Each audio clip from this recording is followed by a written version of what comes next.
Kunci bisnis tuh itu Mbak, Mantap. dua, satu punya modal, yang kedua dekat sama Allah. Kalau semisal aku bisnis aja dari kecil, mungkin aku bisa merasakan fleksibilitas lebih panjang, lebih lama daripada orang tua aku yang dulu pernah PNS kayak gitu. Apakah cara kamu mendekati mereka tuh kayak sebar kartu nama, Pak saya Okta, saya jual di bidang ini segala macam, saya mau dong ngobrol sama Bapak, kita ngafe gitu, atau gimana cara deketin mereka? Cara ya pertama mungkin kita ngelarisin ya. On the way kamu akan menjadi pesaing mereka dong. Siap suatu saat mungkin kalau aku memang serius di dunia akuarium ya. Berarti mindsetnya harus diubah guys, jangan kayak mikirnya ya nanti gimana kalau tutup gitu-gitu kan, tapi lebih kayak gimana kalau sukses gitu ya. Gitu. Oke.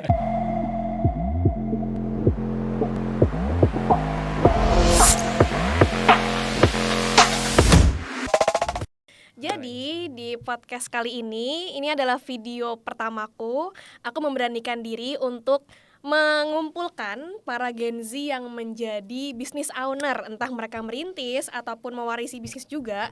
Menurutku orang-orang Gen Z ini harus di-highlight. Kenapa guys? Karena kan kita dijanjiin ya, generasi Indonesia Emas 2045.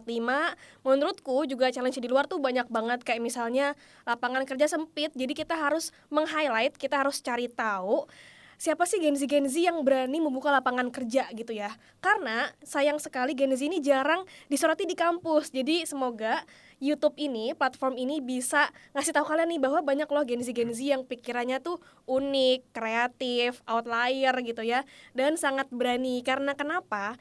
Jiwa entrepreneurship itu ternyata tidak diajari di kampus secara formal. Jadi tuh jiwa-jiwa ini langka dan harus dikumpulkan. Jadi biar teman-teman ngerasa nggak sendirian, di sini kita hadir untuk ngisi ide teman-teman, ngisi wawasan juga, dan harapannya dari obrolanku sama bintang-bintang tamuku yang luar biasa keren dan experience, dan tentunya berani keluar dari zona nyaman, bisa nemenin kalian biar kalian ngerasa nggak sendirian dan nggak bingung-bingung banget gitu ya. Oke, nama aku Azra. Aku lagi OTW wisuda dan biasanya aku jadi konsultan bisnis, tapi kali ini aku belum punya bisnis yang kayak rapih banget, dan karena itu aku jadinya pengen belajar ke pengusaha-pengusaha Gen Z yang udah berani duluan kayak gitu ya. Hari ini aku kedatangan tamu dari UGM, namanya Okta. Sapa Halo. Okta dulu. Halo semuanya. Halo semuanya. Aku kenal Okta dari Instagram karena pas itu dia suka ngonten tentang bisnisnya dia di Reels maupun di Story. Dan aku kayak kepo banget ya. Dia semester 6 ya sekarang ya. Betul. Udah Semester 7 ini. Oh semester 7. Udah mau skripsi tapi kayak gimana cara work life balance-nya? Enggak, ada yang business life balance. Karena bisnis dia setauku gak cuma satu ya guys. Gitu. Oke, kita langsung aja. Kita kenalan dulu sama Okta. Silakan Okta. Oke, selamat pagi, siang atau sore teman-teman yang lihat podcastnya Mbak Azra. Namaku Okta Kurnia dari sesama-sama UGM ya, tapi kita seberangan fakultasnya. Aku di FIB, Mbak Azra di FA gitu. Salam kenal semuanya. Oke, langsung aja nih kita kepoin apa sih bisnisnya Okta nih. Kayaknya kemarin tuh aku baru lihat dia tuh lagi opening laundry juga. Karena kemarin tuh ada syuting sumur-sumur gitu guys. Aku kepo apa tuh bisnisnya sekarang. Iya, terima kasih sebelumnya Mbak Azra sudah mengundang diriku. Kita lama nggak pernah ngobrol, nggak pernah nongkrong, Ini tapi first tiba-tiba time sih. first time langsung duduk di meja Iya. podcast ya, luar biasa. Jadi sejauh ini diriku tuh memang menggeluti di bisnis tuh ya kurang lebih hampir 1,5 tahun lah, 1 sampai 1,5 tahun ini. Karena memang pada saat itu kuliah sampai semester 4, dari semester 1 sampai semester 4 tuh aku full di organisasi, mulai dari BEM Univ, Pionir, atau sekarang dulu PPSMB, terus ke berbagai panitia lah.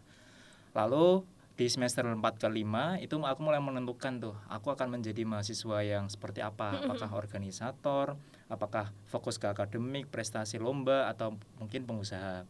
Setelah menjalani 4 semester di kampus, aku mulai aku kayak gak ada prestasi nih, lomba gak pernah menang, beasiswa gak pernah lolos, aku masuk ke dunia swasta aja atau wira swasta atau pengusaha aja lah kayak itu berbisnis. Dan awal mulanya memang bisnisnya di bidang properti atau persewaan.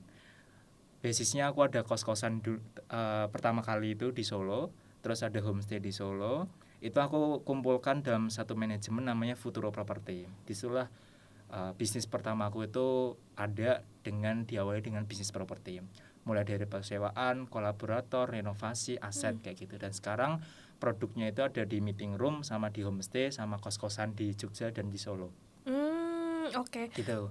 Itu yang pertama Mbak, yang Futuro Property. Terus itu bulan Agustus September lah, ini hampir satu tahun ini. Terus Januari itu aku mulai launching di foto studio teman-teman. Foto studio itu franchise dari Bogor. Itu alhamdulillah ini jalan bulan ke-9. Terdekat ini insya Allah 5 Oktober aku bakal launching di Business Laundry kayak gitu.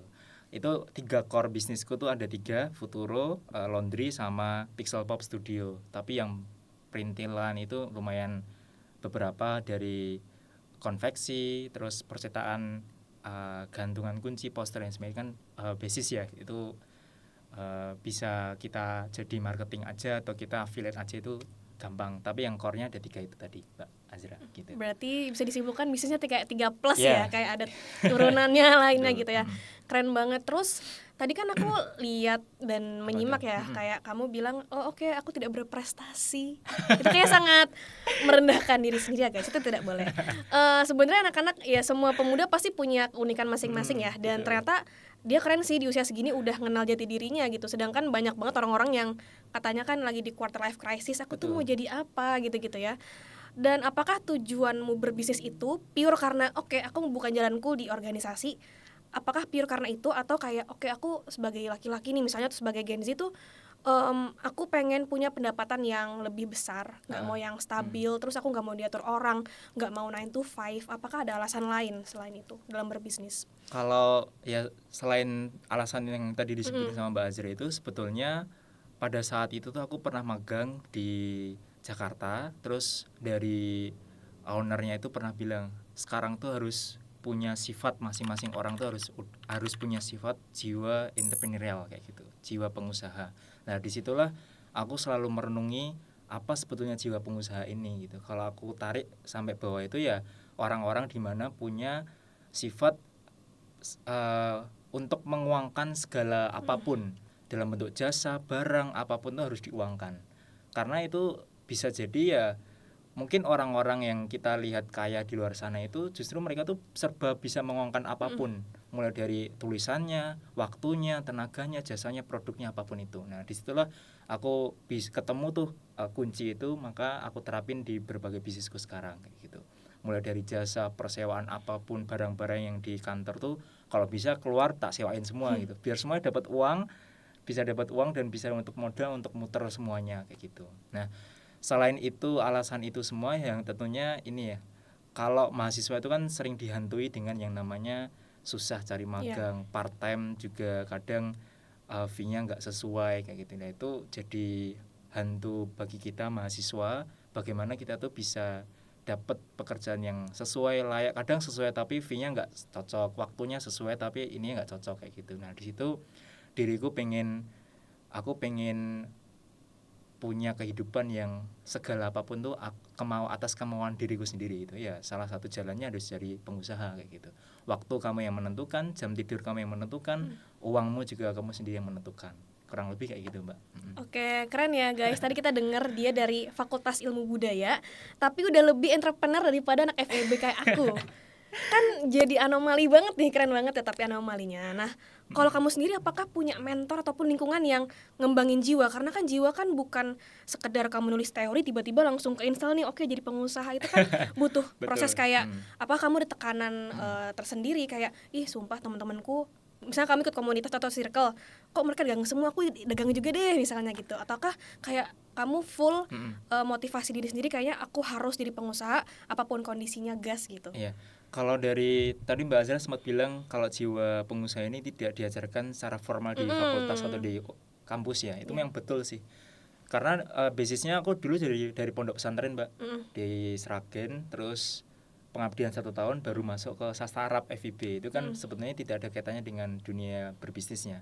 Tapi waktu ketika masuk di kampus aku merasakan betul, dan lingkunganku tuh udah langsung ke universitas ya, karena di BEM, di PPSMB. Selama itu aku sering bergaul ke anak-anak FEB sama Visipol sebetulnya Mbak. Bagaimana orang FEB itu berhitung, merencanakan bisnis. Maka mungkin dari situ aku mulai terpantik, kayaknya asik nih untuk menggeluti di bidang usaha atau berbisnis kayak gitu. Nah kalau dari sisi mentor, sebetulnya orang tua ya. Orang tua juga basisnya PNS plus bisnis juga. Nah di situ aku melihat dulu pas kecil kalau pekerjaan PNS nih ya kamu harus datang jam 7 pulang jam 5 istilah kayak gitu. Tapi setelah orang tua ini pensiun, ada bisnis tuh merasa tenang kayak gitu ya. Kehidupan udah ada jaminan dari PNS, yang kedua bisnis juga masih jalan kayak gitu. Jadi lebih fleksibel. Tapi di situ aku ambil kalau semisal aku bisnis aja dari kecil kayak lebih fleksibel ya, daripada mungkin orang tua yang dulu kerjanya jam 7 sampai jam 5 kayak gitu.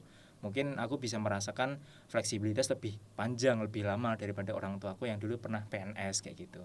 Nah, di situ aku mulai itikadku semakin etos kerjaku untuk berbisnis semakin tinggi. Akhirnya mulai semester 5, 6, 7 sekarang aku full untuk nge-push di bisnis ini kayak gitu.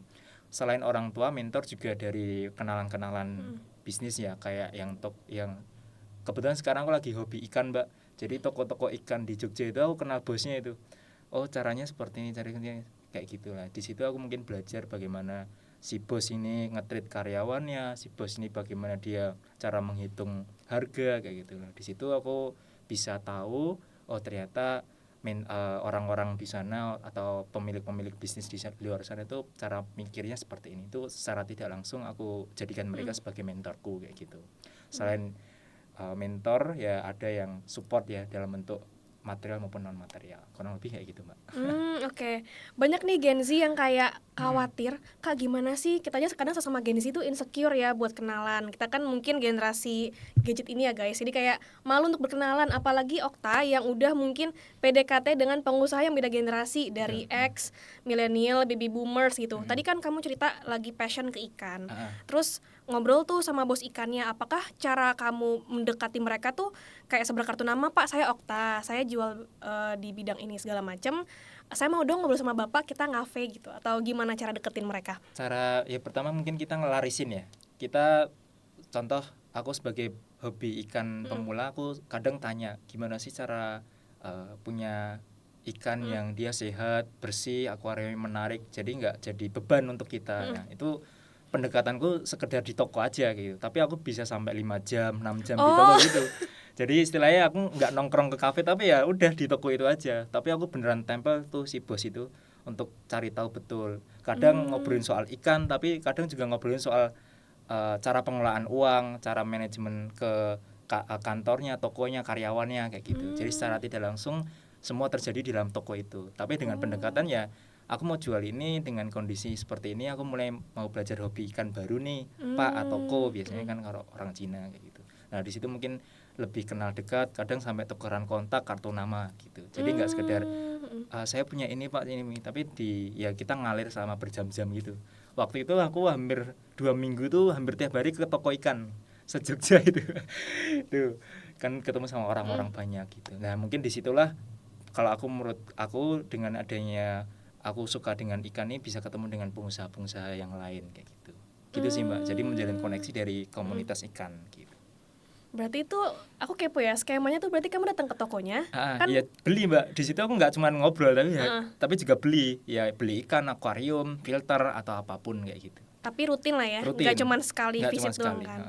Soalnya aku kayak toko kan pasti seringnya ketemu sama staffnya kan, jarang ketemu sama bosnya. Berarti kan kalau kamu ketemu bosnya udah rezeki banget lah gitu, bisa ngobrol sama dia sampai 5 jam.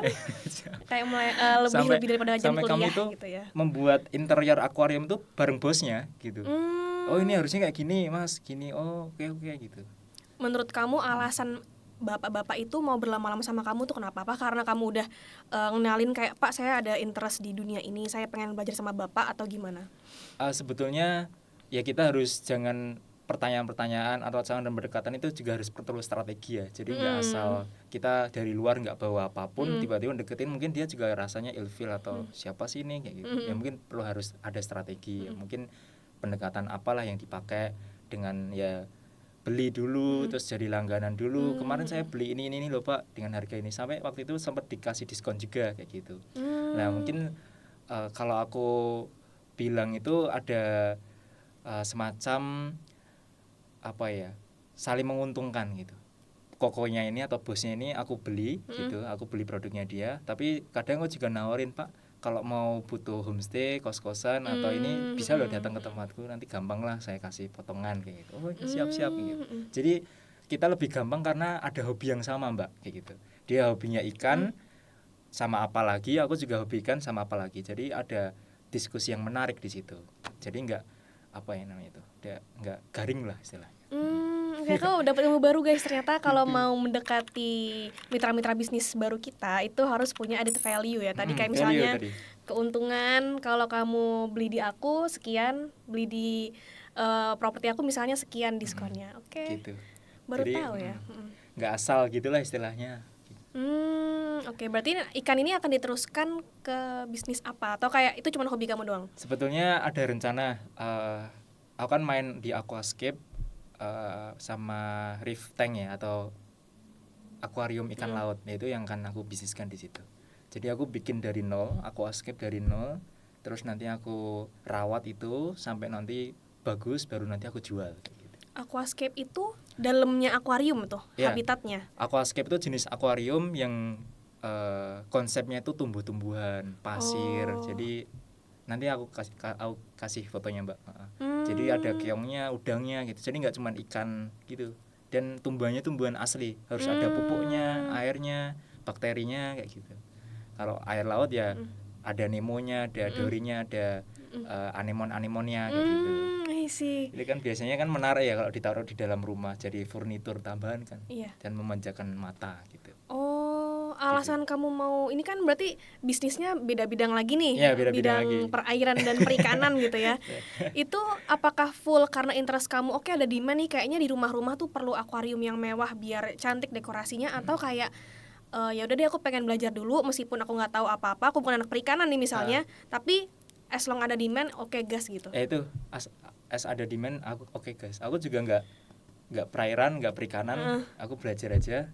Terus aku tahu sepertinya akuarium ini akan laku lah suatu saat nanti kayak gitu. Dan aku nggak boro-boro jual. Kalaupun nggak kejual ya aku nggak masalah, tetap bisa kita nikmati kan nggak jadi barang rusak atau barang ini, asalkan kita rawat dan seru sebetulnya Mbak kalau memang hobi ya. Jadi istilahnya hobi bisa dapat uang gitu aja.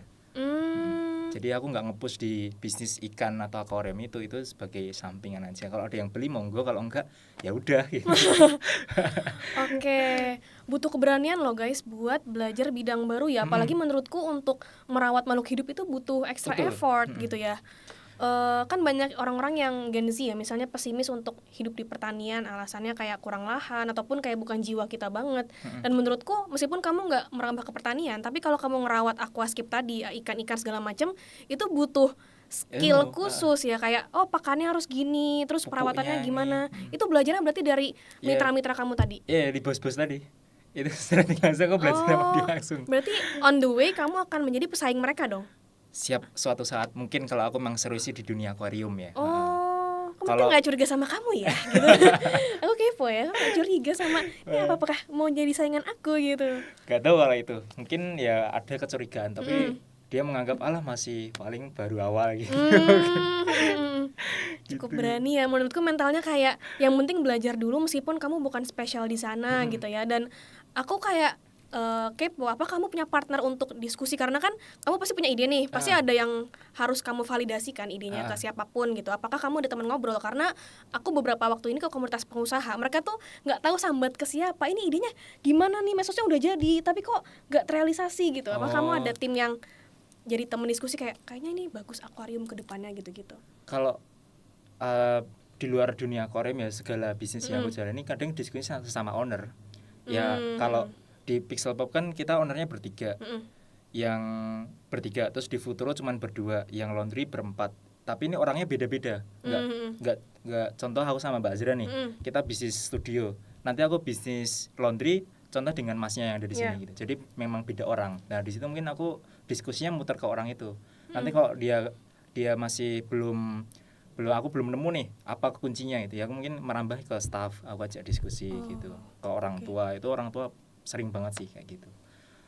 Ada hal kayak gini nih, kira-kira gimana kayak gitu, soal emas, soal harga tanah, soal harga properti, soal ikan kayak gitu.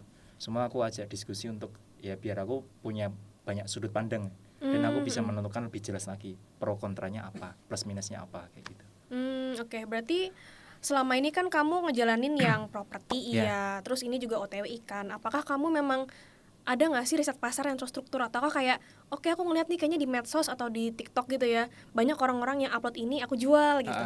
Kalau dari 3 bisnis core-ku jelas aku riset Mbak, tapi yang kayak konveksi terus ikannya aku nggak riset sebetulnya. Udah itu Hobi hobi aja. aja lah. Kalau yang 3 ini aku betul riset. Contoh dari sisi foto studio, aku sempat waktu itu sama tim ngelis studio yang di Jogja berapa, dan demand-nya mahasiswa di Jogja berapa, pelajar di Jogja berapa, cocok lah kalau kita bikin studio kayak gitu. Akhirnya bisa jalan sampai ini bulan ke-9. Laundry kami juga meradius toko-toko laundry mana yang ada di daerah kami gitu. Oh di sini kita unique sellingnya apa, jualannya apa, best value-nya apa, itu kita susun di situ. Terus yang properti ini itu menurutku bagus banget karena belum ada orang yang, menurut kami ya, belum ada yang merubah aset tidak produktif menjadi aset yang produktif. Itu masih jalan. Dan jualan ruang rapat kan Mbak, yang paling best seller di produknya Futuro ini. Ada ruangan kayak gini, kita ngobrol sama ownernya, kita ajak mereka untuk menjual apa namanya ruangannya nih untuk disewakan kayak gitu. Itu menurut kami dan aku, kondisi Jogja ini kebanyakan kan rapatnya di kafe. Belum ada tuh konsep yang sewa ruangan untuk rapat. Nah itu melejit banget waktu itu. Sampai sekarang. Alhamdulillah. Itu juga riset juga. Tapi kalau yang kecil-kecilan itu nggak riset, yang akuarium itu aku nggak tahu di mana. Yang penting have fun dulu ya guys. Oke. Gitu. Oke, aku juga sempat belajar riset pasar, tapi Betul. mungkin lebih ke feedback konsumen. Kalau kamu kan berarti kayak harus ngecek radius di titik ini berapa ya kira-kira penduduknya yang mondar-mandir warawiri. Menurut kamu untuk teman-teman yang mungkin mau ngerintis bisnis ya F&B ataupun yang lain, gimana sih cara riset pasar yang gak perlu susah-susah lah, yang penting ketahuan kira-kira potential customer-nya berapa ribu orang, terus juga biayanya kamu cara taunya gimana kalau orang tuh mau bayar segini buat jasa kamu dan lain-lain. Gimana tuh risetnya? Kalau dari aku sendiri, cara simple untuk riset sebetulnya semua itu udah ada ya. Kayak contoh dalam bentuk marketing, free ongkir, apalagi buy one get one, itu semua udah ada lah, riset tentang marketing kayak gitu. Tinggal bagaimana kita tuh lebih kreatif aja dengan orang lain. Nah itu kuncinya ya. Kalau teman-teman owner bisnis dan bisnisnya mungkin lagi anjlok atau turun, coba tingkatin kreativitasnya aja gitu. Jadi kalau aku melihat semua owner itu pasti kreatif Mbak. Itu mulai dari kreatif cara naikin Instagramnya lebih banyak, terus cara kreatif apalah dari macam apapun. Kalau soal riset kami ya 90% sama.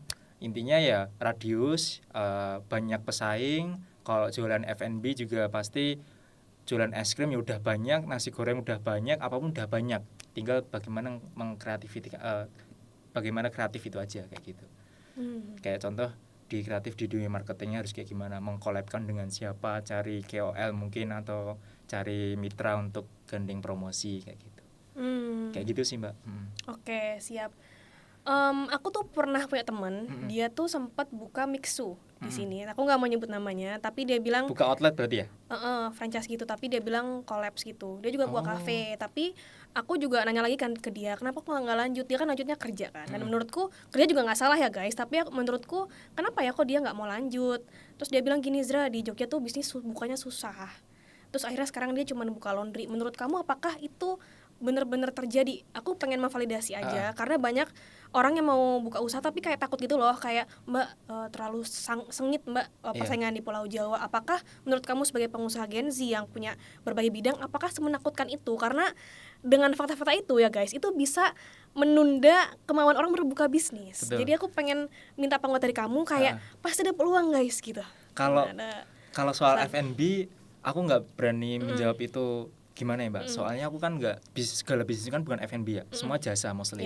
Dari laundry, foto studio, properti kayak gitu. Kalau F&B setauku itu memang susah Mbak, karena banyak ya yang collapse atau buka kafe 2 bulan langsung tutup kayak gitu. Nah itu menurut aku coba dikonfirm ke teman-teman kalian yang mungkin punya bisnis F&B, apakah memang sulit kayak gitu. Kalau dari bisnisku kan semua jasa, itu menurut aku resikonya masih tergolong sedikit kayak gitu. Contoh kan laundry itu ya mungkin kita modal awal untuk mesin-mesin, renovasi dan sebagainya. Tapi kan kalaupun itu nanti nggak laku, barangnya tetap masih ada gitu loh. Kalau makanan kan kalau nggak laku ya bagaimana, itu harus dibuang lah atau di freezer lah dan sebagainya. Nah itu resikonya harus beda-beda macam-macam ya. Teman-teman kalau mau berbisnis itu coba cek dulu bisnisnya dalam bidang apa kayak gitu. Kalau aku di jasa semua. Nah, soal apa namanya itu mental takut kecewa itu sebetulnya kalau kalian mau buka bisnis itu semua harus siap sih, Mbak. Dari kalau rugi gimana, kalau hancur gimana, kalau nanti nggak ada customer gimana, itu harus siap udah. Ketika kamu udah menyiapkan uang contoh 50 juta itu kamu harus udah siap tuh. Uang 50 juta itu harus uang dingin, jangan uang panas. Harus kalian siap menanggung segala resikonya kayak gitu. Nah, karena aku kan cukup cepat ya Mbak, di 1,5 tahun ini udah ada 3. Itu jujur aku tuh pakai uang panas semua Mbak. Uang panas tuh gimana Uang panas maksudnya? itu uang yang dipakai untuk kehidupan sehari-hari. Jadi ya operasional ya, buat makan, buat bensin, buat apapun itu uang panas tuh. Aku pakai itu semua untuk berbisnis ini. Ya soalnya aku mungkin terlalu resiko ya mengambil itu sebenarnya kan seharusnya enggak ya. Ada uang, ada dana darurat, ada uang dingin, ada uang panas untuk sehari-hari dan sebagainya. Nah itu sebetulnya janganlah kayak gitu. Karena kalau memang itu jatuh rugi ya kamu tuh enggak ada uang, nggak ada simpanan, kamu harus ngutang kemana ini istilah gitu. Nah, dengan kalian sudah tahu resikonya itu, pasti kalian lebih berhati-hati. Bener nggak nih aku ngeluarin 50 juta atau justru bisa aku pangkas jadi 30 atau 20 atau mungkin 10 kayak gitu. Yang jelas kalau memang berbisnis yang ada fisiknya itu udah kelihatan lah nominalnya berapa. Kayak contoh bikin laundry itu pasti 50 juta ke atas kayak gitu. Mungkin beda yang bisnisnya itu online ya, itu mungkin kita nggak bisa nebak. Kayak contoh jualan produk digital itu aku nggak bisa nebak itu modalnya berapa, tapi kalau yang fisik langsung kita bisa ketebak aja. Contoh bikin studio itu jelas, bikin ruangan ini jelas nominalnya berapa, itu kelihatan kayak gitu. Nah ketika sudah tahu itu harus berhati-hati dan siap untuk mungkin jatuh gitu ya. Nah itu, tapi itu yang jadi apa namanya itu ketakutan orang lain. Tapi kalau misal kita balik, kalau jatuh tapi kalau berhasil gimana Mbak gitu. Wah itu kan luar biasa ya. Itu yang jadi motivasiku. Orang-orang bilang hati-hati kita nanti kalau bisnis kamu bakalan rugi, kamu nggak siap gaji karyawan. Tapi kadang aku membalikkan. Tapi kalau aku berhasil, wah aku bisa beli apapun semauku istilah gitu. Nah itu motivasi secara tidak langsung yang aku terapin gitu.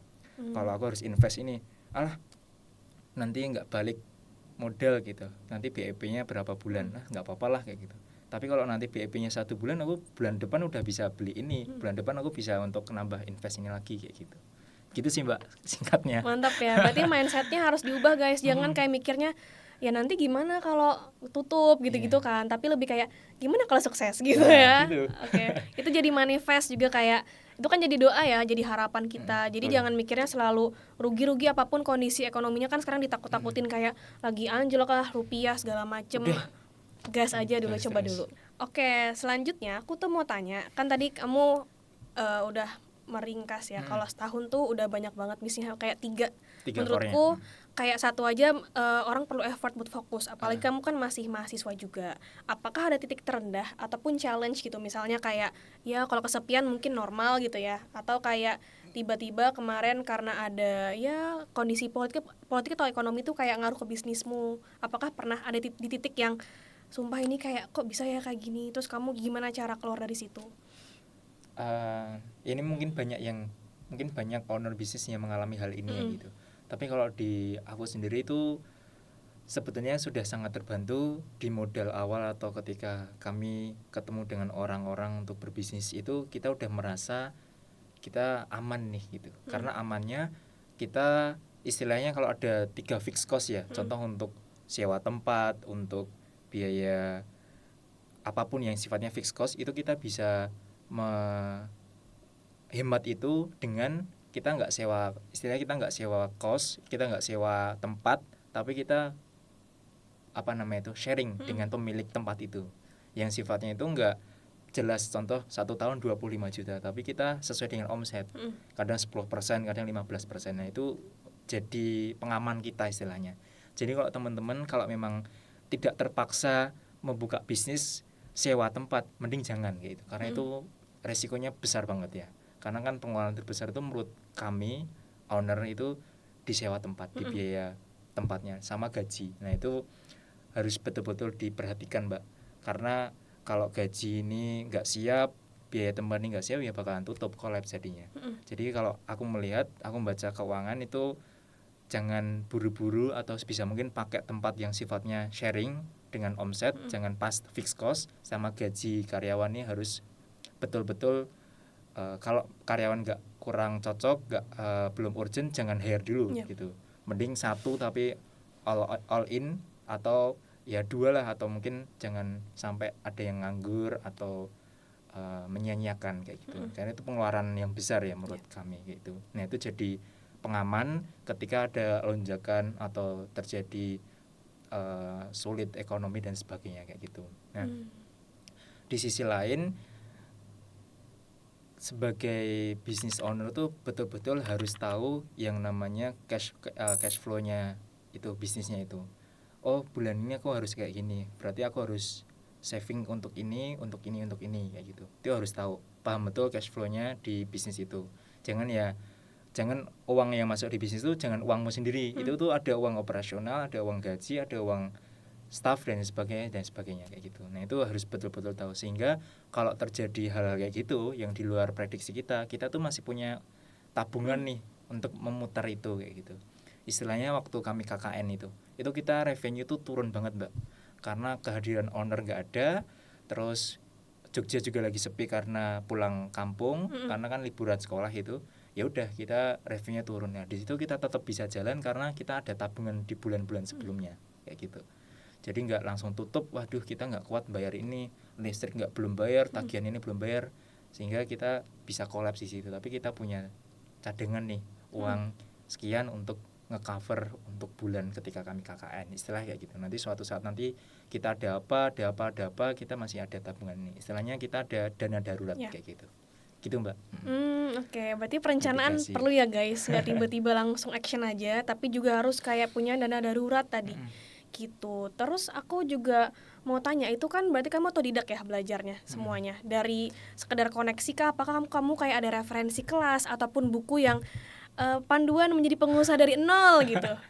Apa referensi belajar kamu selama ini? Kalau pelatihan biasanya aku basisnya ikut ya sesama dia pengusaha, aku sekedar ikut nongkrong aja gitu. Oh aku jadi tahu, oh ternyata bahasa bisnis tuh kayak gini kayak gitu. Oh ternyata cara mengatur keuangan tuh gini. Terus kadang aku baca, jarang sih Mbak baca buku soal bisnis tuh jarang. Biasanya langsung ketemu dengan orang, praktisi, langsung praktek langsung kayak gitu. Jarang yang aku memahami soal teori. Karena jujur kayak apa ya, dari aku sendiri tuh kurang suka belajar teori, langsung action aja lah kayak gitu.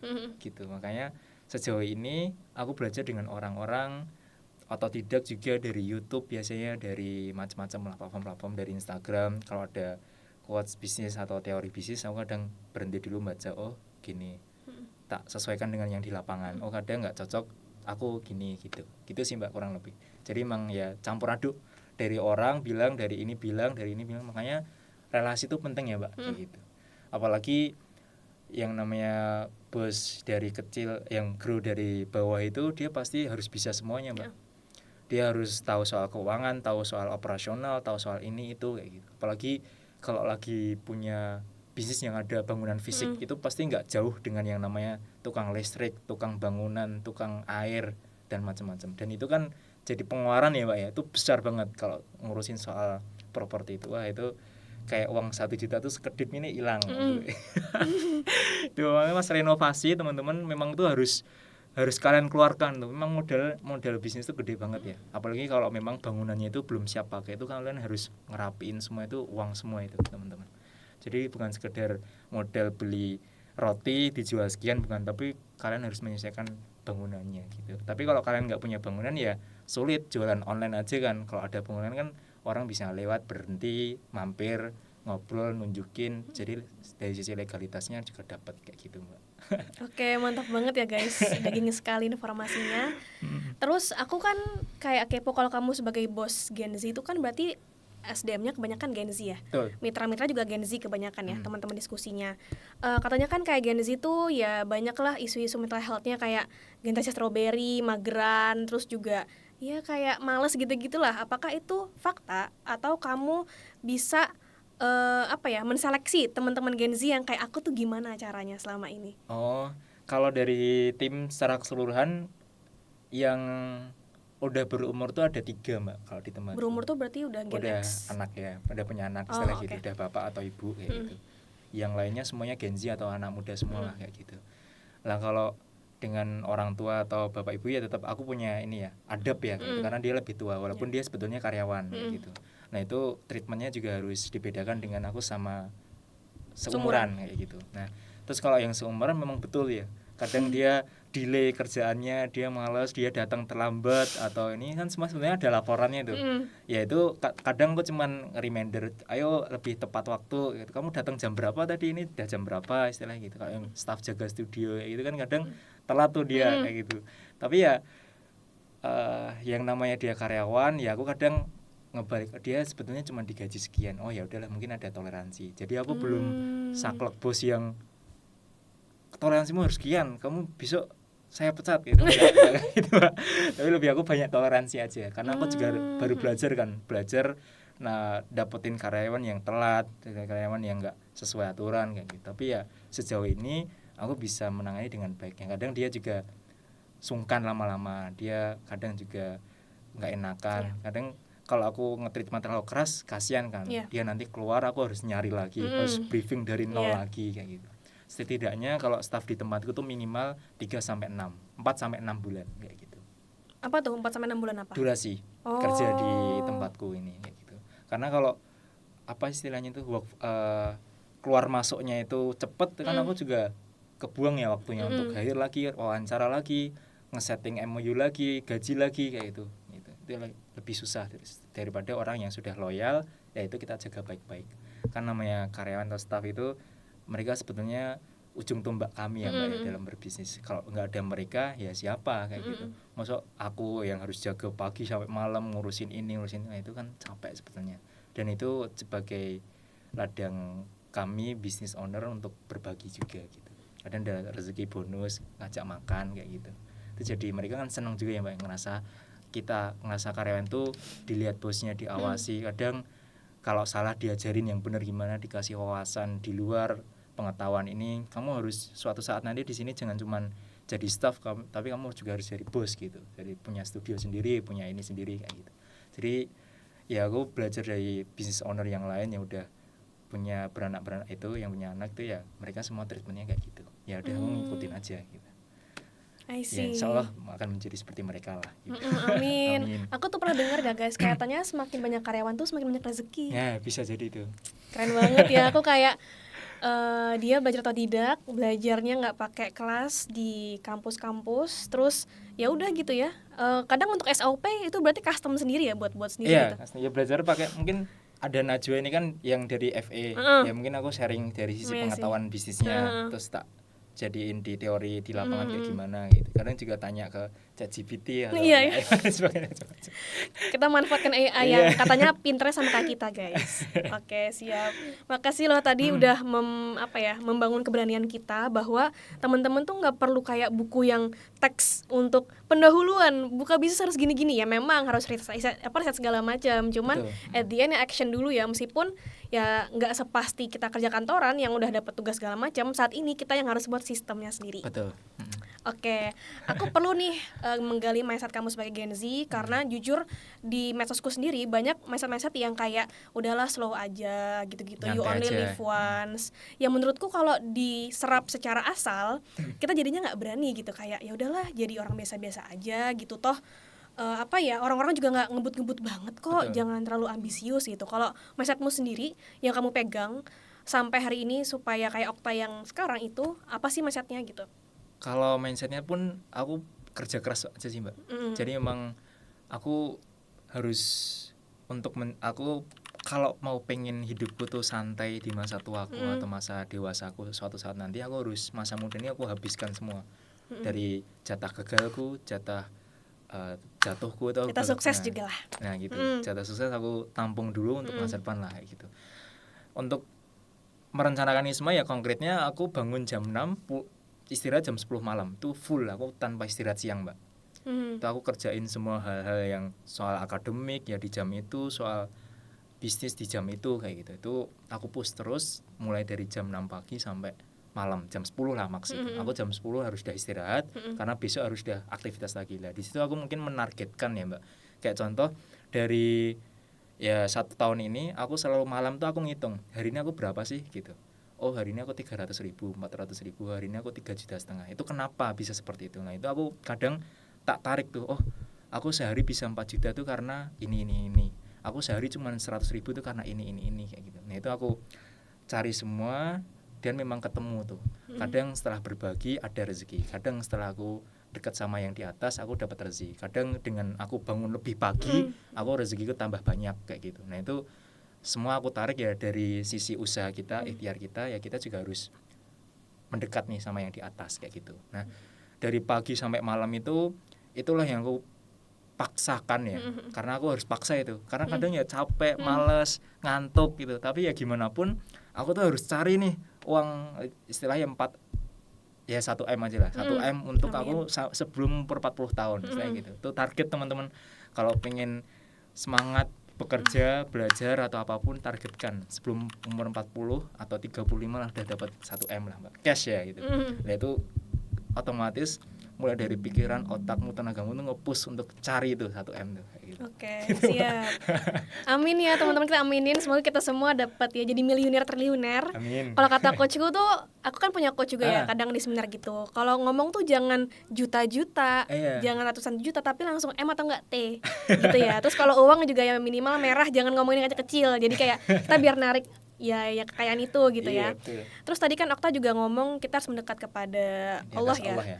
Itu apakah ada ibadah yang apa sih jadi kayak juru kunci lah, misalnya kayak ada orang-orang yang aku tuh karena rajin sedekah atau rajin sholat duha, atau kayak kamu punya amalan rutin lah yang mungkin menurut kamu ini kok karena aku suka beramal ini semua jadi lancar ya gitu, ada nggak sih? Kalau sebelum kuliah itu memang salah satunya kan aku punya komunitas sosial Mbak, namanya Giras Community. Itu sekarang vakum ya karena orang-orangnya udah mulai gerak ke dunianya masing-masing. Nah tapi itu tidak aku tinggalin, kadang aku sedekah itu aku niatkan untuk menghidupkan Giras Community lagi gitu. Tapi kalau dari cara aku mendekatkan diri yang lain, kalau orang tua tuh ngarahkannya puasa Senin Kamis Mbak sebetulnya. Tapi kalau Senin Kamis aku sebenarnya belum kuat karena harus kerja jam 6 sampai jam 10 itu. Kadang ya aku ganti dengan ya sholat malam, witir, sholat hajat, sama kadang subuh tepat waktu gitu sih. Terus sisi lain sedekah itu bukan hanya soal dengan manusia tapi dengan hewan juga. Ke semut, ke ikan, kucing, ya ke orang juga kayak gitu. Dan berbanyak ya mungkin cara orang berbagi masing-masing beda-beda. Kalau dari aku seperti itu, dan konsisten aja ngasih kayak gitu. Walaupun sebenarnya ini uang untuk jajan, uang untuk makan, ya udah untuk beli makanan kucing atau apa kayak gitu. Jadi itu mungkin bisa menarik rezeki ya Mbak kayak gitu. Karena ya terbukti Mbak, ketika aku sehari dapat sekian itu aku tarik, kayak aku kemarin habis ini deh, ternyata Allah langsung ganti berapa gitu sih Mbak, kuncinya di situ. Mantap, berarti guys, lain jalur fisik dan otak ya, kita juga harus jalur langit gitu ya. Jadi jangan cuman kayak gantungin ke kita yang oke, aku udah hebat, aku udah ngerti, aku udah tahu strateginya segala macam, aku bisa ngasilin cuan, cuman kita juga harus melepaskan ke yang menciptakan kita gitu ya. Kadang kan kesibukan dunia kan sampai lupa ya Mbak, sholat selesai cabut. Nah itu justru untuk menghambat rezeki itu. Waduh, berarti harus tumak ninah gitu ya bahasannya. Ya istilahnya berdoa dulu lah gitu, jangan langsung cabut, tapi ya emang memohon dulu gitu. Harus sering ngobrol sama yang menciptakan kita, karena Allah kan maha kaya, Allah yang ngasih duit, Allah maha memiliki rezeki, jadi kita yang sering minta ya guys. Itu 100% kunci bisnis tuh itu Mbak. Mantap. 2, 1 punya modal, yang kedua dekat sama Allah. Itu mantap. Keren banget. Oke guys, kita nggak kerasa udah ngobrol tadi kayak panjang banget. Aku kira cuma sekitar 10 menit, ternyata sudah 40 menitan. Jadi kita akan mendekati ke sesi closing statement. Mungkin Okta mau nyampein apa ke Gen Z ataupun generasi lain yang ragu-ragu buka bisnis ataupun kayak ragu-ragu memulai apapun yang baru. Apa kamu ada pesan-pesan, kalimat motivasi yang jadi prinsip kamu selama ini gitu? Oke, sebetulnya dari kekhawatiranku teman-teman itu, aku sendiri itu pun juga ngerasa khawatir ketika aku nggak punya teman sepantara ya, seumuran yang menggeluti di dunia bisnis kayak gitu. Karena mungkin kebanyakan temanku ya masih kuliah, aktif di skripsi, organisasi kayak gitu. Nah, di situ mungkin aku sendiri pun lagi cari teman. Nah, artinya kalau teman kan aku siap support lah kalau dalam bentuk mungkin cara-cara strategi itu aku siap support. Mungkin kalau misal kalian butuh modal atau investor atau pinjaman, aku pun juga siap untuk menjamkan itu kayak gitu. Asalkan memang ya sesuai dengan peraturan kayak gitu. Nah, mungkin dari aku tidak mewajibkan teman-teman semua harus jadi pengusaha. Walaupun tadi aku sempat ngelempar statement semua orang harus bersifat entrepreneurial kayak gitu. Tapi mungkin dalam bentuk hal yang lain. Nah, dengan itu aku lebih jelasnya adalah kalau teman-teman pengen kehidupan yang tenang, layak, nah mungkin itu PNS mungkin cocok ya karena memang biayanya semua tercover oleh negara kayak gitu. Tapi kalau pengusaha kadang naik kadang turun, itu resiko yang diambil. Tapi di dalam itu proses tuh menurut aku seru banget, Mbak. Karena memang kamu bisa seenakmu kayak gitu. Kamu bisa tidur, bisa istirahat, kamu bisa kerja, kamu bisa mainin uang, kamu bisa ngolah uang kayak gitu. Nah, itu mungkin permainan-permainan yang ada di dunia bisnis yang semua itu kamu pegang secara penuh. Kalau di dalam mungkin teman-teman kerja di di perusahaan itu kan kalian ya best job ya.